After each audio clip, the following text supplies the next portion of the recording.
Amen. Turashimira Imana kuko ubwami bwayo buri hagati yacu. We thank God because His kingdom is in our midst. Ni impamvu ibishaka birimo birakoreka. That's why His will is being done. Abagwayi barimo barakira, ababoshye barimo barabohoka. The sick are being healed. Ibishaka birimo birakoreka. And whatever that He wants is being done. Impumyi zirahumuka. And the blind are being amariba opened. yazibi arimo arazibuka, amatiyo yazibi arazibuka. And the wells are being dug up again. Ubwami bwaje, And the kingdom of God is ibishaka birimo taking birakoreka. control. Amen. Amen. Iri senga turarisenga ariko hariho tugomba kumenya ko ibyo twasenze birimo biraba. Ubwami Sometimes we burahari. pray and then we have to understand that what we're praying is taking place. Amen. Amen. Amazina nitwa Padi Musoke kubatanzi. I'm called Paddy Musoki, as for those who don't know me. Amen. Imana ibahe umugisha. So we have learned so much about praying in the spirit. Twize byinshi ku byerekeye no gusenga mu mwuka. I sense in this service I'm going to go back to teaching one of the earlier topic I taught about in the week. Ndumva uyu munsi cyangwa se muri aya materaniro nshaka gusubiraho gatoya inyuma ku nyigisho nigishije. Why must we pray in the spirit? Niye mpamvu tugomba gusenga mu mwuka. Because everything we do, kuko ibyo dukora byose, unless we know the reason why, keretse utabizi, keretse utazi impamvu, keretse tumenye impamvu dukora ibintu bimwe n'agaciro tubiha. Ariko maze kumenya impamvu yabyo, when you know the reason why, ubiha agaciro. then you value it. Umuganga akubuye ati ubuzima bwawe kugira ngo uzabeho yindi myaka 20 ugomba gukora siporo buri munsi. When the doctor tells you that you have to do sports if you want to live longer for 20 years, ni wasubira guhusha umunsi utagiye muri gym. You will always take time to go to the gym. Umuganga akubwira ati kugira ngo yongere imyaka 30 ibaho isukari yireke n'inyama zireke apeti yabura kuri uwo munsi. When the doctor tells you that you have to stop drinking sugar, mu mwanya mutoya ashaka kubabwira impamvu ko ari ngombwa. When he tells you that it's very important for your life. Iyo bavuga ngombwa ari byo bita ibintu bimwe twagiramo option. Wabikora it's okay, utabikora it's okay. When someone says that it's very important, and sometimes you understand that it's not an option. What you're going to learn this morning, we are going to learn and see. It is a must. It is a must. If you want to live as a Christian, if you want to walk a victorious life, if you want to walk a life of liberty, if you want to be significant and relevant in this world, if you want to know what joy is all about, if you want to know victory not in the dictionary but dictionary in your life, if you want to know life not by words but reality, if you want to know liberty and power of the kingdom, it is a must. It's not a request. It's not maybe. It is a must. You must learn how to pray in the spirit. The church pray in two ways. There is a church, and it is sad that it's the biggest part of the church. They pray in the flesh. The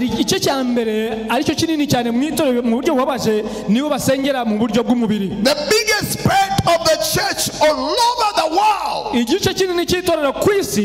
are believers, they are children of God, they love God, they serve God, but they pray in the flesh. All over the world, one of the biggest problems in the church, the powerlessness of the church, the impotence of the church, lack of liberty. Why we don't see the glory of God in our lives? Why we don't walk in the peace and joy of the Lord is because yes, we are Christians. But how is our prayer life? How do we pray? How do we pray? The biggest church all over the world, including preachers and pastors, we pray in the flesh. What does praying in the flesh mean? We pray according to what we think. We pray according to what we hear. We pray according to what we see. I remember many years ago, I had a preacher preach saying every day I wake up very early in the morning and I tune in Voice of America, tune in all kind of BBC, and tune in all kind of radios, that I may know what is happening in the world, so that I may know how to pray. So many pray by what they've heard, and many pray by what they see, by what they think, what they know.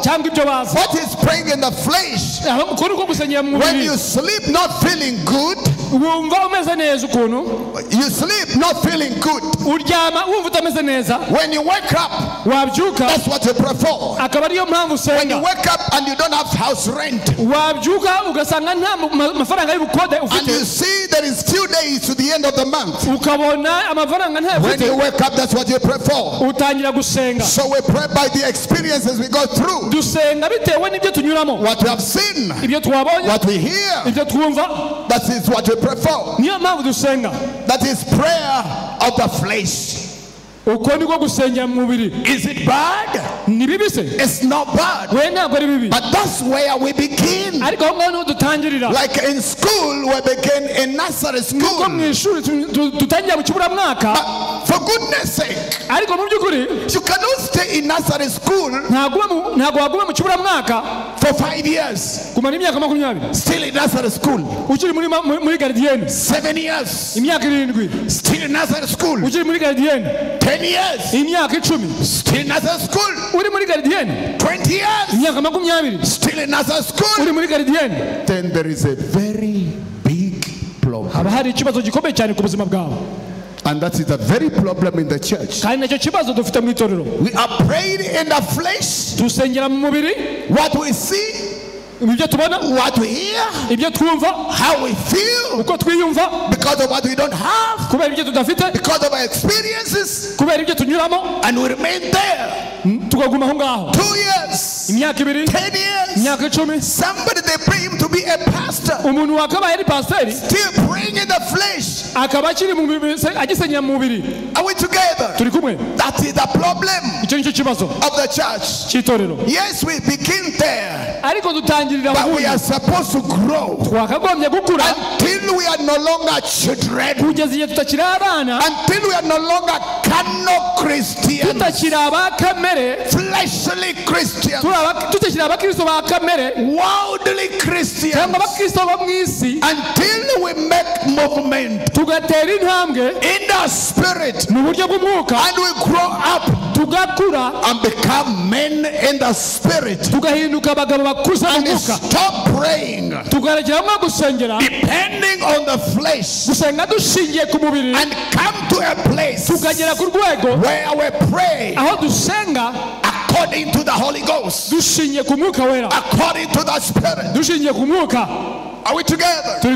That's where the church is supposed to be. That's where God is calling us to be. Let's read a few verses, and then I give you some few reasons before we leave this place why we must pray in the Spirit. Ephesians chapter 6 verse 18. Ephesians chapter 6 verse 18. Going to be very quick. Just tune in the Spirit, and we flow together. Verse 18, the Bible says, praying always with all prayer and supplication in the Spirit, musengeshe umwuka iteka mu buryo bwose bwo gusenga no kwinginga. Musengeshe umwuka kangahe iteka, always iteka, always iteka. Pray with your spirit. Musengeshe umwuka. Praying in the spirit. Musengeshe umwuka. How long? Igihe kingana iki? When? Ryari? Always. Igihe cyose, iteka ryose. Always. Iteka ryose. Like what we have seen happening now. Nibyo twabonye hangaha. The Bible is saying we are supposed to do it always. Tugomba kubikora iteka ryose. In your jokoni, pray in tongues. Ugomba gusenga mu ndimi. At your home, you pray in tongues. Usenge mu ndimi. On Monday, you pray in tongues. Senga mu ndimi. On Tuesday, you pray in tongues. Usenga mu ndimi. At the school, you pray in the spirit. At the place of work, you pray in the spirit. How often? How often? Kangahe? Always. Iteka ryose. Always. Iteka ryose. Always. Iteka ryose. Jude chapter 1 verse 20. Yuda igice cya mbere. Jude has only one chapter. Yuda afite igice kimwe gusa. Verse 20. Murongo wa 20. Listen to what the Bible says. Verse 20. But you, beloved, building yourself up in your most holy faith, praying in the Holy Spirit. Oh my God.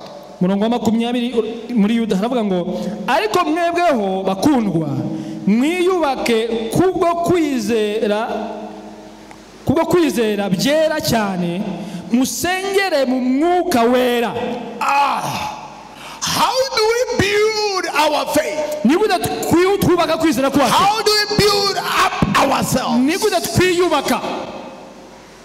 Praying in the Holy Ghost. Praying in the Holy Spirit. Not praying in the flesh. Praying in the Holy Spirit. The church is busy praying. But where do they pray from? They pray in the flesh. But the Bible says if you want to build up your faith, build up your love, build up your holiness, build up your hope, build up your anointing, pray in the flesh. Pray in the Holy Ghost. Somebody say hallelujah. Hey, amen. Amen. Pray in the Holy Ghost. That's what has been happening, Papa. Praying in the Holy Ghost. Praying in the Holy Ghost. What does praying in the Spirit mean? It means three things. Number one, praying in the Holy Spirit is praying the Word of God. Because praying in the flesh, it is your flesh that dictates what you pray. It is your mind that gives you the words. It is your eyes that tell you something. It is your feeling that tell you what to do. It is this world that tells you what to do. That is praying in the flesh. But praying in the Holy Ghost, the prayer you pray, it comes from the Holy Ghost. The Holy Spirit has three things. Number one, knowledge. It's called the Spirit of truth. She is the one who is the author of the scriptures. The Bible writers were inspired by the Holy Ghost. She's the one who spoke to them. What they wrote in this book. Are we together? So what the Holy Spirit does, when it comes in our lives, buzima bwacu She build you up. arakubaka And teach you the word. akakwigisha ijambo Inspire the word in you. agahumekera ijambo mu And buzima fill bwawe you with the word. akakuzuza ijambo Until you are full kugeza of the igihe word. umaze kuzura ijambo. The Bible says in Colossians Biblia mu Bakolosayi chapter 3 igice cya gatatu verse 16 to 17. umurongo wa cumi na The gatandatu kugeza Bible kwa cumi na says, karindwi. lay the word of Christ Biblia ivuga ngo reka ijambo rya Kristo dwell in you riture muri mwe so richly, rigwiriye so powerfully, rifite imbaraga in all wisdom, mu bwenge bwose in all mu understanding. gusobanukirwa kose. So the reason the Holy Spirit come in you impamvu umwuka waraza mu buzima bwawe is to fill you with the word of God, ijambo ry'Imana so that when you begin to pray, kugira ngo nutangira gusenga you don't pray words, udasengeresha amagambo you pray the word. ahubwo usengera I ijambo say ukoresha you ijambo. don't pray words, ndavuze ngo udasengera mu you magambo pray yawe the word. ahubwo usengere mu ijambo In ry'Imana. the flesh, mu mubiri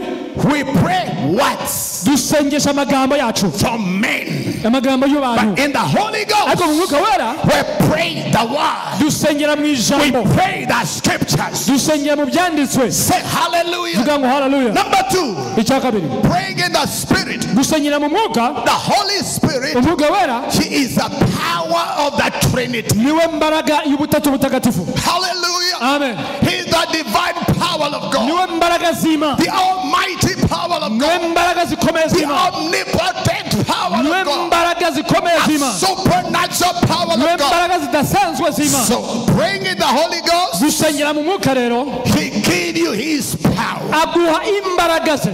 Praying in the iyo flesh, usengeye mu mubiri you depend on your physical energy. ushingira ku mbaraga zawe, Physical energy. imbaraga zawe za Praying kamere. in the Holy Ghost, ariko mu mwuka it is not your power. ntabwo ari imbaraga zawe It's the zisenga, power of the Holy ni Ghost. imbaraga z'umwuka wera Somebody zisenga. say hallelujah. vuga ngo haleluya. Yes, you are praying. yego urasenga, Yes, you are pushing. yego urasurika, But the power ariko imbaraga is not ukoresha the power of ntabwo intellect. ari imbaraga za It's interineti, not the power of the flesh. ntabwo ari imbaraga This z'umubiri, is the power of the Holy ni Ghost. imbaraga z'umwuka wera. Praying in the Holy Ghost. gusengera mu mwuka wera It is praying in unknown tongues. ni ugusengera mu ndimi zitamenyekana. Apostle Paul said, intumwa Pawulo yaravuze, 1 Corinthians chapter 14 verse 14. abakorino ba mbere He said, if I pray, 14:14, if I pray in unknown tongues, iyo nsengeye mu ndimi zitamenyekana it is not my flesh praying. ntabwo ari umubiri wanjye usenga, It is my spirit ahubwo praying. ni umwuka wanjye usenga. I want to tell you this announcement this morning. ndashaka kuguha iri tangazo iki gitondo. You are carrying somebody on the inside of you. hari umuntu ufite muri wowe,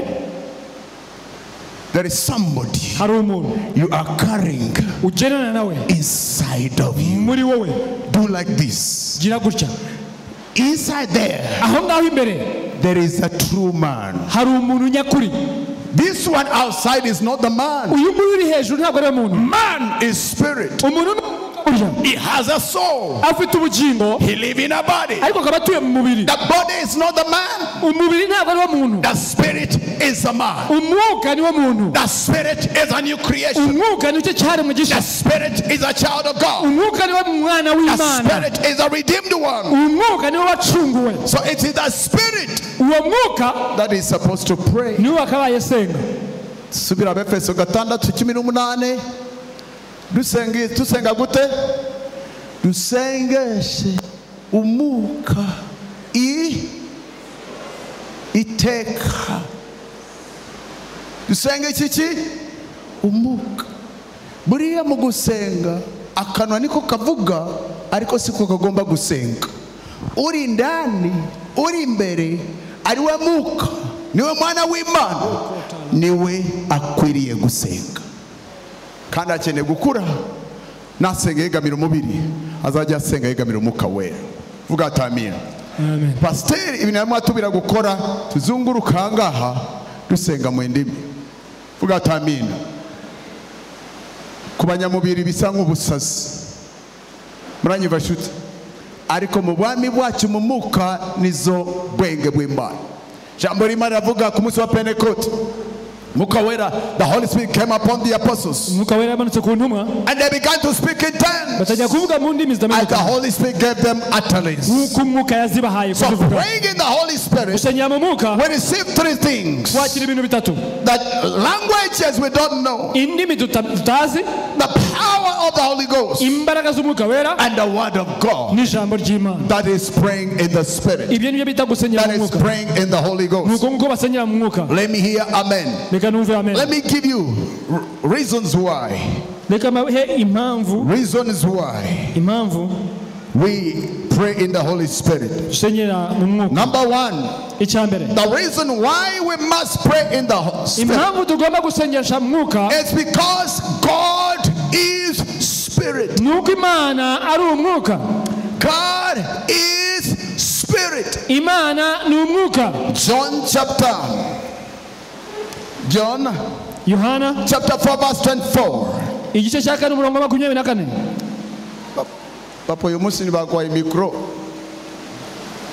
The Bible says God is Spirit, and those who worship Him. Okay, abakeneye guhinduraho mwicara pole sana. Mwabonaho mwakwicara heza. Dukomeze. Musubira kwegera imbere ahangaha bose. Reason number one why we must pray in the Spirit. The Bible says that God is Spirit, and those who worship Him or praise Him or pray to Him, they must do it in spirit and in truth. Are we together? Right? She needs a microphone. Ansomera neza ijambo muzehe Imana guho mugisha. Nubone gishaka kwiruka cyane ariko nibiza tsome n'ibyandiswe. Yohana 4:24. Imana n'umuka. Imana n'umuka. N'abayisenga bakwiriye kuyisengera mu mwuka no mu kuri. Aha. Very good. Why must we pray in the Spirit? Because God is Spirit, and He has given us instruction that anyone who must come to Him in prayer, in worship, in communion, he must do it in the Spirit. Somebody say amen. That's the reason why we pray in the Spirit. What does it mean? When we pray in the flesh, but let me tell you something. When you pray in the flesh, you think in the flesh. When you pray in the flesh, we think in the flesh. We live in the flesh. We walk in the flesh. We talk in the flesh. We preach in the flesh. We sing in the flesh. Prayer, how you pray, determines who you are. How you pray determines your thoughts. When you pray in the flesh, you read the Bible in the flesh. You see scriptures according to the flesh. Say hallelujah. Amen. The way you pray determines who you are. But the Bible says God is Spirit, and those who pray to Him and worship Him have to do it in the Spirit. What does it mean? When we pray in the flesh, we don't connect with God. When we pray in the flesh, we don't reach God. When we pray in the flesh, it does not touch God. Reach God. Are you hear what I say? God bring us If he is a spirit, Imana ishaka ko tujya mu mwuka, we need to worship him in the spirit. tukaramya mu mwuka.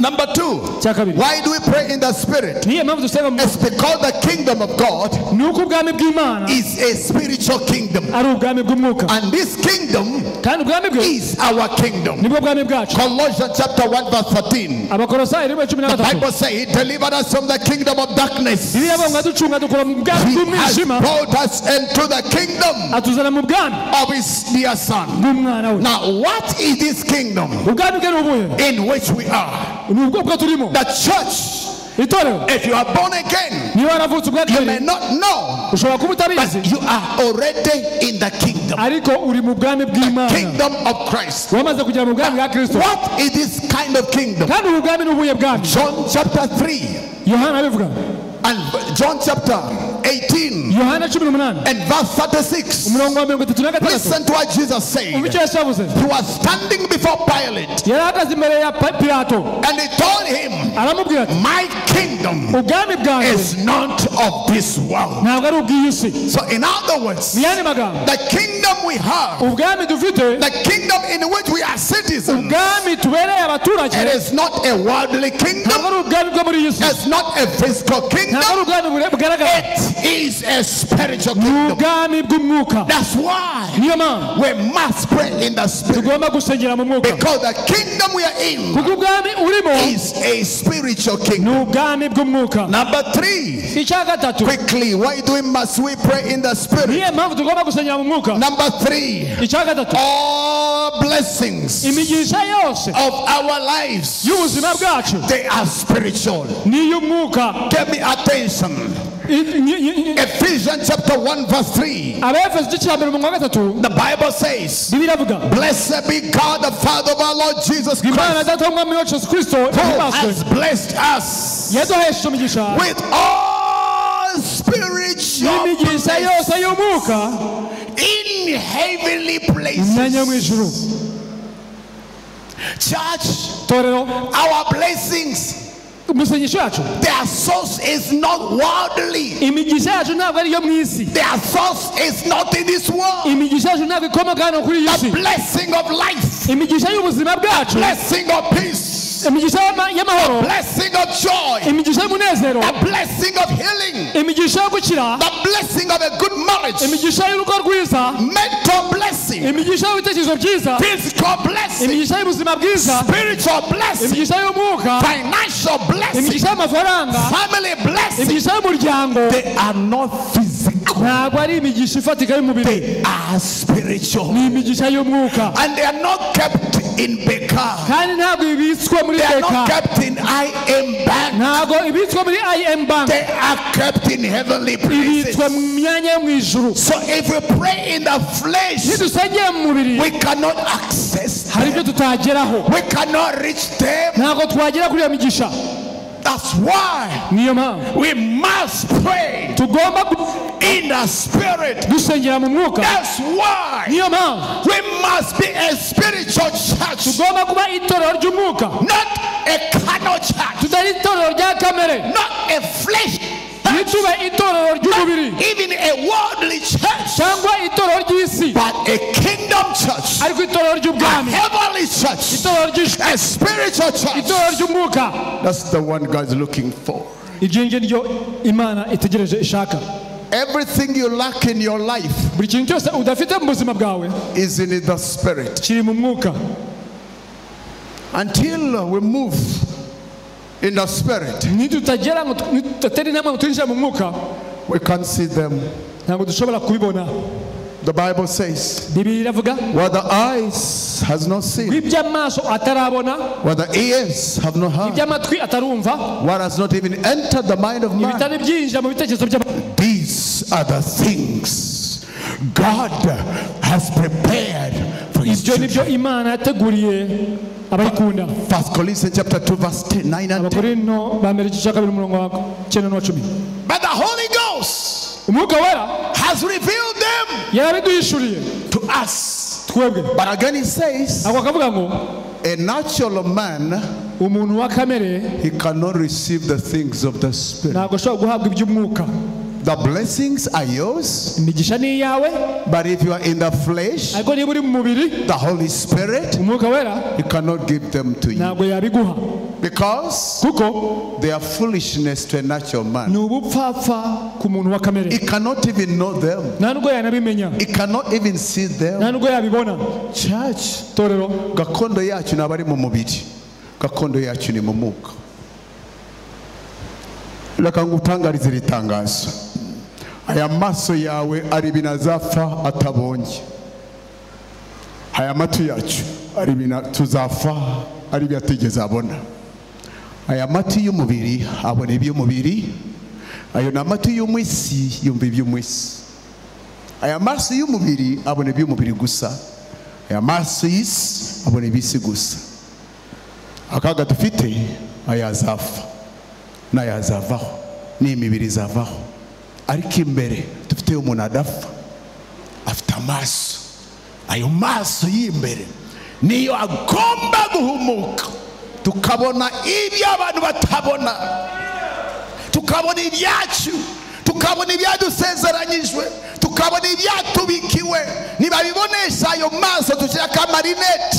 Oya, nibabibonesha, nibabisa aya matwi y'abana b'abantu. Hari ayandi matwi umuntu w'imbere, ayandi maso mu muntu wacu w'imbere. Uwo nguwo niwe agomba gukanguka, agakomera, akabona abanyamubiri batabona. Torero, tukene kuba abanyamuka, kuko abakristo b'umwuka ariyo babona, abanyamubiri batagira gute, batashobora kubona. Ari ibyo tutashobora kubona turi mu mubiri, ari ibyo tudashobora no gusobanura turi mu mubiri. Ni impamvu ari ngombwa gusenga mu mwuka, kuya tube torero ry'umwuka, dushingire iby'isi itabona, dushingire ubundi bwenge isi idashobora gushikira. Imana ibahe umugisha. Twomere Imana amashyi. God bless you. Itorero dukenye amahoro abiswe mu myanya yo mu ijuru. Dukenye umunezero ubise mu mwuka, mu myanya yo mu ijuru. Dukenye urukundo, dukenye imbaraga, dukenye. Niba hari ubukene, hano hari ubukene bukabije mu gihe cyacu, ubukene buri mu nzu y'Imana, kandi ariyo igomba kuba inzu y'imikati, yagombye kuba ariyo inzu ubwenge bwose baza kuburahura. Itorero ryakaye kuba inzu yuzuye ubutunzi butava ku isi, ariko rirakenye kuko dusengera mu mubiri. Feri zose tuzifungira mu mubiri. Semera amen. Torero, mureka dusubire mu gakondo yacu. Hariyo ubutunzi butagira akagero, hariyo ubwenge butarondoreka, hariyo amahoro utapima, hariyo vuga hariyo ibyo Imana yatubikiye, ariko ntibiri mu mubiri, nabo biri mu isi, biri mu mwuka. Itorero ryakagombye kuba ari santiri y'ubutunzi. Isi yose kiruka kwingira irahure ku butunzi, ku bwenge, ku mbaraga, ku mahoro, ku rukundo, ku munezero. Ariko iyo feri tuzifungira mu mubiri, niba ruzingiye ku mubiri, dusigara dukenye. Twatunga intebe, tugatunga inyubako, tugatunga imodoka, ariko si ubutunzi bw'itorero. Ubutunzi bw'itorero buva hariya, kandi itorero ry'umwuka niyo bagira akise, bagakora kuri ubutunzi, bakabona mu isi. Amasengesho y'umutima w'umuntu bavuga, reka ubwami bwawe bugire gute, buze, kugira ngo ubutunzi buri mu ijuru bugire gute, bugaragare mu isi. Torero, dusubire gakondo yacu, kuko ubutunzi bwacu bwose nabo bisa ahangaha, ubuntu bw'umwuka bubiswe munsi y'umwuka. Amahoro ukeneye arahari, ariko ntuzayashakisha mu mubiri, ari mu buryo bw'umwuka, kuko nicyo gihugu cyacu, niyo gakondo yacu. Ibyacu byose niho bibitse. Ibyo buze mu muryango biri mu mwuka. Iyo ukeneye mu mugore wawe n'umurenganye, kuki utankunda, oya n'umurenganye, ugiye mu bwami bwo mu ijuru urukundo akeneye ruriyo uzarumuvomera umusuka vuga ati amin. Bamwe dushaka amafaranga gukora nibiza kandi ukeneye gukora. In fact, my ministry mfite mana yambaye 2010 is empowering Christian professionals to become more productive in the kingdom of God and be relevant in meeting human needs. Imana ishimwe cyane. Ariko ibyo byose twabikoresha imbaraga zacu mubiri gusa. Imbaraga z'umubiri haro zigarukira zifite akarimbi zifite limitation. Ariko hari ubundi butunzi zifite mu ijuru butagira limit, infinite wisdom, infinite riches. Ubutunzi boraho bw'ubwenge. Ijuru yuzuye ubutunzi, itoro tukaba dukenye. Mbega kaga. Amasitoka aruzuye, imitima ikaba vide, amahoro atemba nk'inzuzi aruzuye, ariko imitima ikaba vide. Inzuzi z'ubugingo zibuza aho zitudubiriza, ariko tukavuga ubutumwa bumbye, tukarimba indirimbo zumye, kuko ubuzima bwacu twabubatse twegamiye umubiri. Itorero hageze yuko dusubira muri gakondo yacu, dusubira ku isoko iwacu. Ikindi cya kane mpamvu tugomba gusenga mu mwuka, kuko ubwacu turi imyuka. Dusomere Abakorindo ba 2:4-16. Ubwacu turi imyuka. Impamvu bavuze ati musengeshe umwuka iteka. Ndashaka tumenye even our identity ni iyihe. Cya kane dusengera mu mwuka kuko turi umwuka. Nicyo gituma tudacogora, kandi nubwo umuntu wacu inyuma saza, umuntu wacu imbere ahora hinduka mushya uko bukeye. Amen, amen. Amen. The Bible talk about two men. It talk about the outer man and the inner man. And it said the outer man, he dies. And this is the irony of the problem of the church. We know how to take care of the man who will die. We feed him, we clothe him, we give him rest, we take him for exercises, and we build the outer man who is temporary, who will die soon. But we neglect the inner man. The Bible says the outer man, he dies, but inside there is another man. He is eternal. He is everlasting. He is a child of God. He is born of God. Inside you, do like this. If you are born again, inside of you, there is a man. He wants to eat. He wants to drink. He wants to grow. There is a man inside you. As you feed the body, he wants to be fed. As you give water to the body, he wants the water of life. As you give him Bugari, he wants the bread of life. He wants the power of God. Because the one inside, she never died.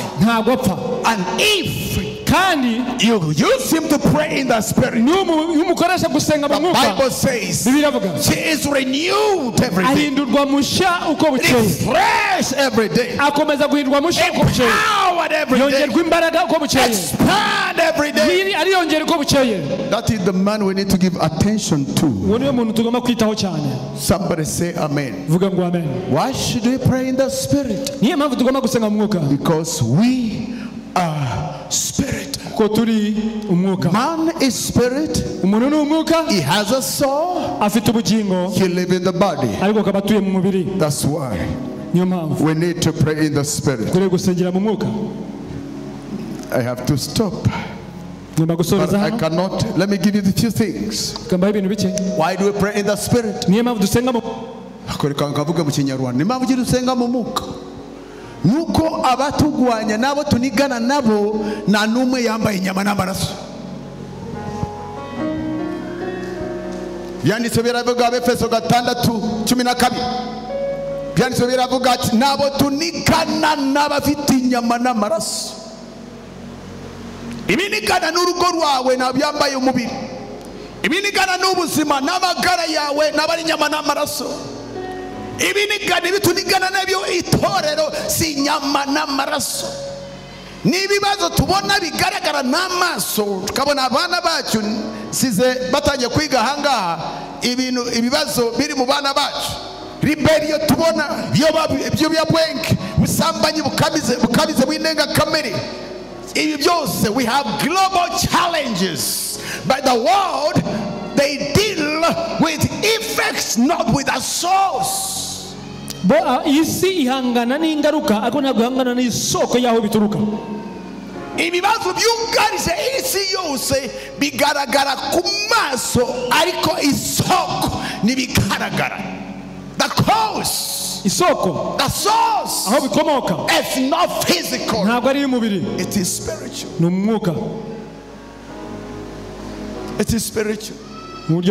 So many times our world leaders do their best, but at best they are treating symptoms, they are not treating causes. They are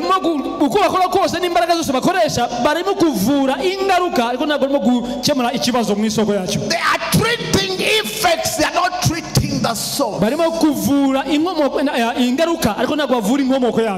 symptoms are physical. The symptoms are physical.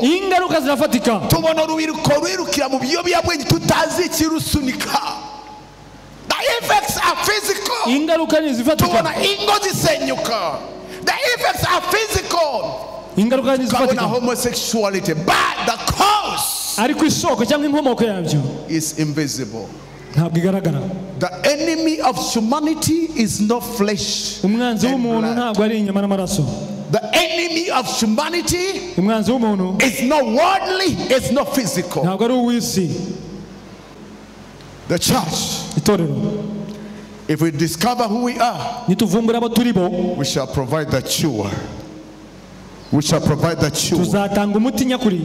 Because only we have the power that can deal with the source of global challenges. Ariko twanigana gute n'imyuka itegekera mu kirere tugendera mu mibiri idasobora no kuguruka ikagera na metero 3. Ese maranyumva bimeze nkuko twabona za bombas, indege zitera amabombe cya mu kirere, tugafata imyambi yacu y'abanyarwanda gakondo kera turavuga iyi ndege turayimanura, cyangwa tukafata amabuye ati indege turayikubita, tukajya mu zazinzi kazuguzugu twashira mu zazini zose. Uko nuko bimera Satani agatuseka akabona ducurwanira mu mubiri, kandi imyuka mibi itegekera mu ki, kandi nta munyamubiri asobora kugera mu kirere. N'amasengesho y'umubiri narenga na parafo y'urugo rwawe. How can we deal n'aba mu kirere? Mu gisirikare igihe turimo, indege zisobora kujya confrontation hehe n'indege mu kirere. Inambara tuyikure kuri tere atariyo, tuyijyane kuri tere nyayo. Kandi mumvirize, tere yacu mu mwuka iri kure cyane hejuru ya tere y'ubwami bwa Satani, kuko twicaranye na Kristo hejuru cyane y'imbaraga zose y'ubutware bwose.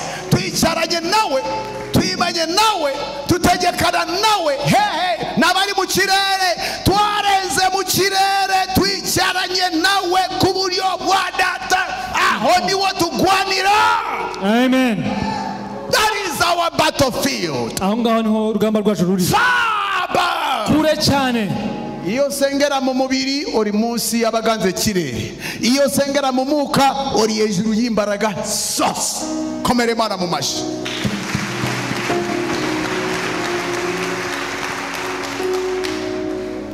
Ebigwanye urugo rwawe ugomba kugenda wicarana, ugomba kwicara tumenye the territory where you fight from. Why should we pray in the spirit? Kuko ni intwaro zacu zose ni z'umwuka. Hati nuko mureke tuambare intwaro zose z'Imana, yagishyira ku mubiri se yashya ku mitekerereze ya kamere se impossible. Jambika umuntu w'umuka kandi nawe nabari wawe ndi wajegejege zamwica umuka wera agomba kubanza kumubaka akamukomeza amaze gukomera akazambara akamenya nuko bazikoresha. Vuga ati amina. Reka ndekera kubera umwanya ariko torero Imana iduhumura amaso tumenye isoko y'imbaraga zacu aniri, tumenye abo turibo, tumenye ubwami turimo, tumenye aho dukorera. Vuga ati amina. Amen. Intsinzi irahari ariko muke tujye mu gakondo yacu. Nabo turabisi nabo turi mu isi ariko nabo turabisi nambara yacu nabo tuyigwanira ku isi, tuyigwana twicaye hamwe na Kristo aho yicaye kuri wa data. That is our battlefield. Aho indege zacu niwo zigira gute zitangira kurekura amabombe agasanga ibitegeka mu kirere. Vuga ati amina. Muryango wakaboka, abana bakaboka, faranga bakaboka, amahoro akaboka, agataha mu rugo. Imana ishimwe cyane. Reka mbasabe tuhaguruke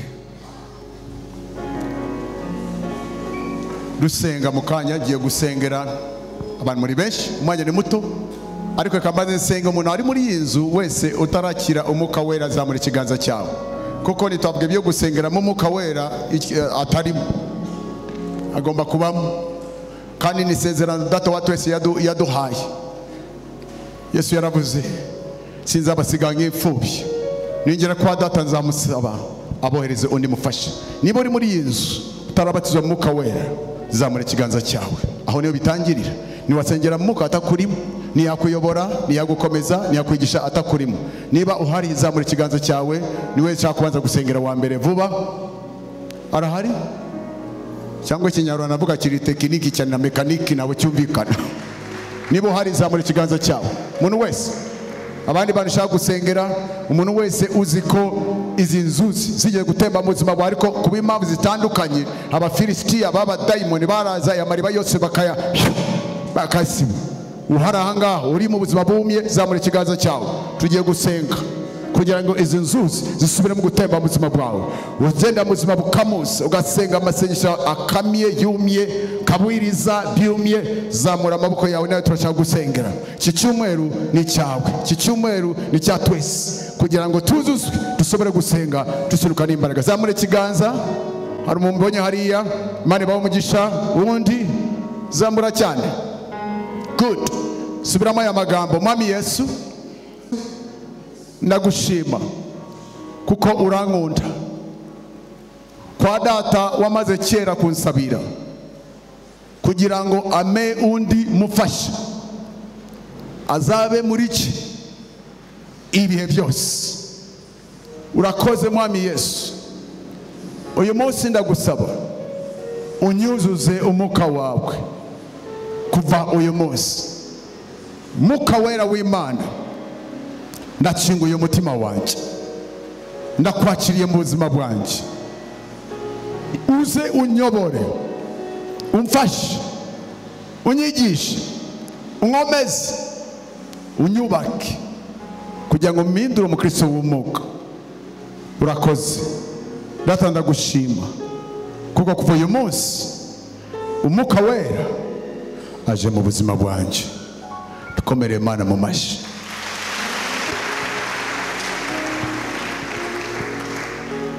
Ikindi reka nsaba bijya twese baguruke tugiye gusenga. Ni bantu bangaha basengeye kugira ngo wakire umwuka wera. Zamura ikiganza. Niba basengeye bigiye gusengera ahanga mu itorero cyangwa ahandi kugira ngo wakire umwuka wera, zamura ikiganza cyawe.